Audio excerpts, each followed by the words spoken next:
Eccoci insieme anche quest'oggi, ci fa piacere di riessere qui con noi in studio.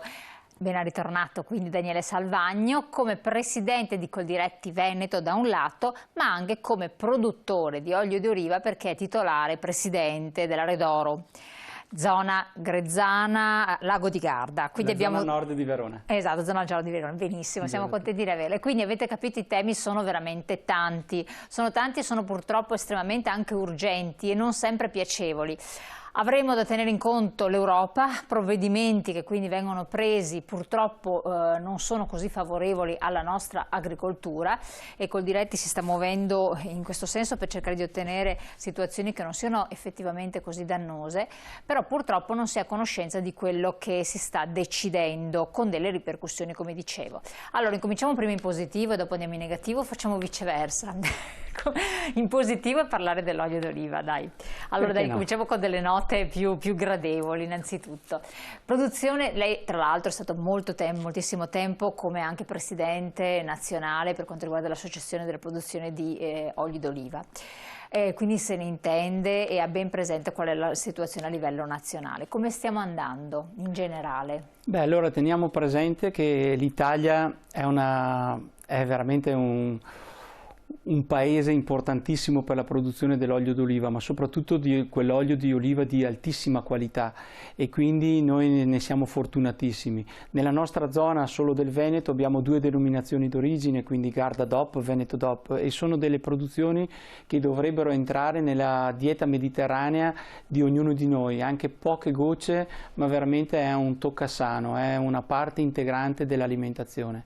Anche se con queste ultime vicissitudini della Nutri-Score, la Comunità Europea dice che l'olio d'oliva... Cos'è la Nutri-Score? La Nutri-Score è una tabella che sta applicando la Comunità Europea per i prodotti ad alto contenuto oleico grasso, e naturalmente non si può paragonare un parmigiano reggiano o un olio d'oliva 100% italiano a un puro grasso, perché è talmente tanta, minima la quantità di utilizzo all'interno di un piatto che non si può paragonare a 100 grammi di uso come se fossero 100 grammi di verdure. Ecco, naturalmente noi dobbiamo bandire questi paragoni perché veramente ci facciamo dei danni. Un semaforo rosso sul parmigiano o sull'olio d'oliva cosa vuol dire? Vuol dire indurre il consumatore a andare a utilizzare altre soluzioni, e questo sappiamo che è un danno per la salute degli europei stessi.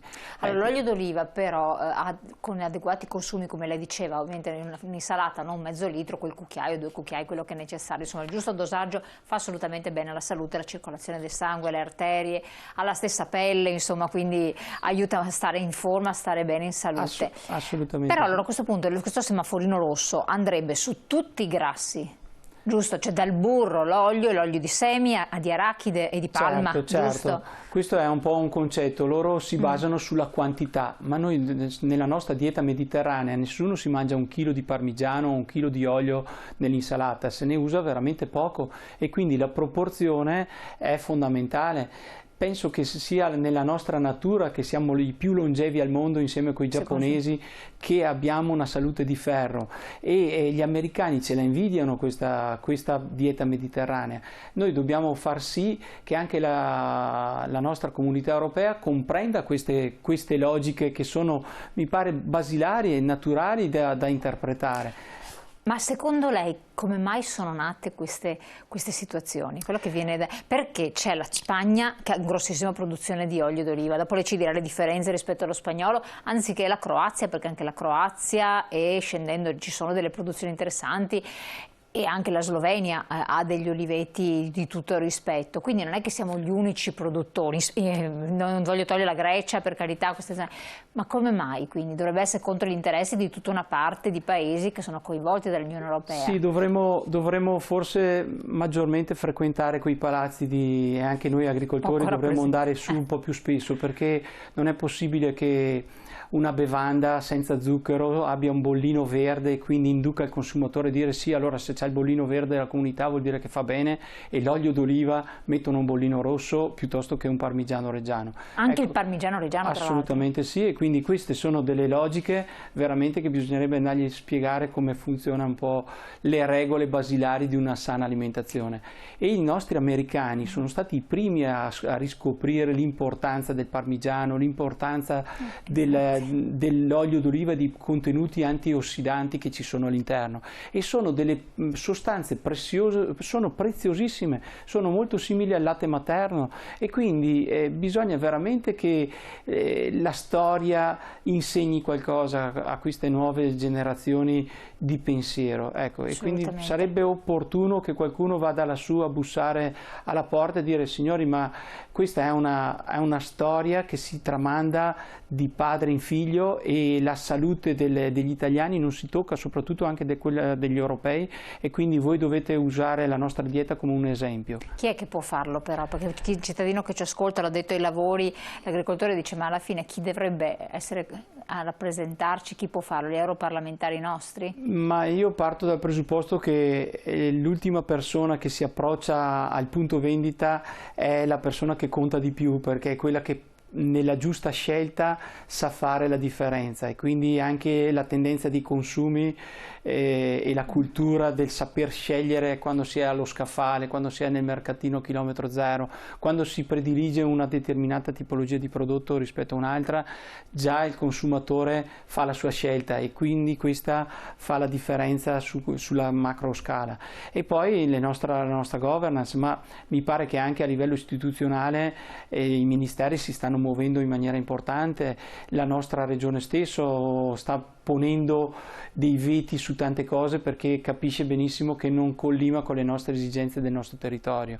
Assolutamente. A questo proposito, come sta andando, come è stata l'annata che ci lasciamo alle spalle per la produzione di olio d'oliva, e come si preannuncia allo stato attuale, per quel che ne si può essere prevedibili, insomma? Beh, allora, l'olio d'oliva è una varietà, l'olivo è una varietà molto alternante, quindi va un anno sì, un anno no. È stata l'anno del secolo il 2018, il 2019 è un po' più scarsa, il 2020 è stata un'annata meravigliosa. Quindi, buona quindi 2020? Sì, soprattutto nell'arenale del nord Italia, e quindi ci si aspetta il prossimo anno una scarica, ma naturale, però noi abbiamo delle belle scorte al buio, al fresco, in acciaio, e quindi questo è un valore inestimabile. E teniamo presente che quando si produce tanto al nord si produce meno al sud, e viceversa, proprio perché le condizioni climatiche stanno cambiando, e quindi c'è questa alternanza tra caldo e freddo. E noi teniamo presente che un olivo, perché fruttifichi, ha bisogno veramente del freddo e ha bisogno del caldo, ha bisogno di una certa umidità e un tot di pioggia nel periodo estivo, proprio per l'accrescimento del frutto. Tutte queste condizioni sono fondamentali per creare i profumi, gli aromi e le sostanze nutrizionali all'interno del frutto. Molto spesso con le grandinate che sono arrivate repentine, sempre di più, veramente siamo in uno stato di emergenza quotidiano, perché il tempo veramente fa quello che vuole, e l'agricoltura è veramente messa allo stremo, perché siamo condizionati da 1 milione di condizioni atmosferiche veramente che ci rendono la vita dura, quindi sarà sempre più prezioso avere in casa un po' di olio, un po' di prodotto alimentare buono, di qualità, perché il prossimo anno non si sa mai come va. Quindi ecco, fare le scorte un po' come una volta. Questa è la storia che facevano i nostri vecchi, tenevano in cantina al buio, tenevano sempre una damigiana di olio, una damigiana di farina e una buona damigiana di vino di qualità. Dopo parleremo anche di questo. L'Unione Europea non è un'unione politica, ma un'unione finanziaria. Se pensate che facciano gli interessi dei paesi, non avete capito niente. Fanno interessi di coloro che spesso multinazionali offrono di più. In questo caso sono contro diete mediterranee a favore di schifezze d'oltreoceano. Sta dicendo onestamente quello che si vede dai giornali, ma non solo, ma quelli che sono i reali fatti quotidiani. E io direi non si può parlare di cibo finto. Oggi abbiamo in mano un patrimonio inestimabile sotto le nostre piedi e come tale lo dobbiamo difendere. Però c'è da dire che la comunità europea è nostra, e quindi come tale la dobbiamo preservare e difendere, e quindi se dobbiamo cambiare le persone le dobbiamo cambiare, dobbiamo essere noi i primi ad essere imprenditori di noi stessi e andare su e battere i pugni e far valere le nostre ragioni, perché sono le ragioni che poi un domani i nostri figli se le troveranno. Assolutamente sì. Ecco, visto che lei anche si occupa appunto direttamente come imprenditore anche di olio d'oliva, i rapporti con l'estero, quindi l'export, ha segnato quindi dei rallentamenti? Ci sono stati dei mercati dove è più difficile ancora penetrare? Cosa è successo? Anche nel passaggio poi Trump-Biden, dove si era parlato che c'era qualcosa, no, che andava a modificare i rapporti con la nostra agricoltura. Noi abbiamo avuto un momento veramente di pericolo per i prodotti italiani e i prodotti europei, perché c'era quella diatriba sull'Airbus e quindi per una questione industriale, economica, volevano boicottare tutti quelli che erano il Made in Italy, i prodotti italiani. E quindi c'è stato uno stop, c'è stato c'è stato i dazi per intenderci sul parmigiano stesso, sul grana padano, ha messo dei dazi di importazione per l'America a favore invece del parmesan, che non ha niente a che fare e che è un formaggio che non ha veramente né arte né parte, e quindi questo sicuramente ha creato uno stop del passaggio e della libera esportazione. Teniamo presente che però siamo stati baciati dalla fortuna, perché anche su sollecitazione veramente di tutta la nostra governance degli agricoltori il vino e l'olio non è stato toccato, ma perché neanche il vino, quindi né vino né olio non è stato toccato, e quindi anzi avevano fatto un'azione sui francesi e quindi sui vini francesi. Tenete presente che i vini francesi sono esportati in tutto il mondo in grandi quantità, hanno avuto una battuta d'arresto. Invece per noi italiani siamo stati veramente un po' graziati, e questo grazie ai buoni rapporti internazionali che abbiamo, e soprattutto perché sanno che noi il turista americano lo apprezziamo tantissimo quando viene, e quindi sa apprezzare bene la cucina, e quindi dovevano guardarsi bene anche da boicottare. Un occhio di riguardo, stessi. Meno male. Da un lato è arrivato un messaggio, da un lato ci dicono che olio e grana fanno male, dall'altro vogliono aprire agli OGM. Bene, ora so che dovrò fare il contrario di quello che dicono. Allora, questo qua apre un altro discorso che vabbè, di tutto e di più. Come si fa a capire, restando nell'ambito dell'olio, poi ci spostiamo ad altri prodotti, perché quando si parla di OGM ci sono le farine, le paste, di tutto. È un argomento importantissimo, anche questo che è stato toccato, ma naturalmente dobbiamo salvaguardare quello che è le nostre origini. L'OGM, abbiamo visto che l'OGM oggi ha cambiato modo di approcciarsi al nostro mondo. Voi sapete che l'Italia è stata ferma nel non approvare l'ingresso dell'OGM all'interno del nostro territorio. Perché? Perché era geneticamente modificato all'origine, quindi non era giusto mettere animale e vegetale insieme e camuffare quello che era la struttura corporea della specie. Oggi si sta parlando invece di un'attenzione sempre più all'ambiente, quindi non più OGM ma più editing. Cosa vuol dire? Più valore aggiunto per delle piante resistenti alle malattie.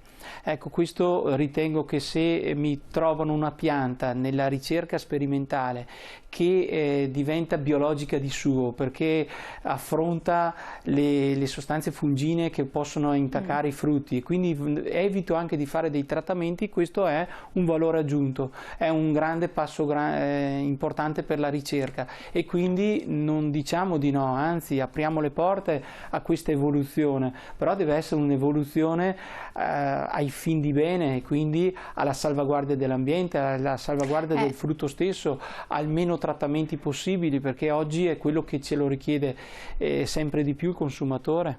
Perfetto, c'è un altro messaggio che era arrivato, lo leggiamo subito al volo e dopo andiamo in pubblicità, vediamolo subito.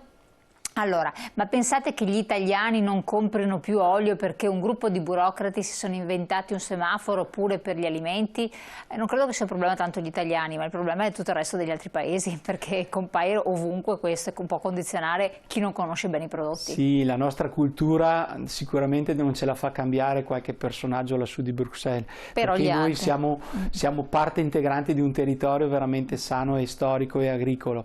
Il problema è tutto il resto del mondo, e Sì. invece noi ci piacerebbe che anche nelle parti più sperdute del mondo potessero apprezzare la nostra cucina, il nostro Made in Italy e le nostre eccellenze italiane, che solo noi italiani sappiamo veramente fare con grande stile e grande dedizione.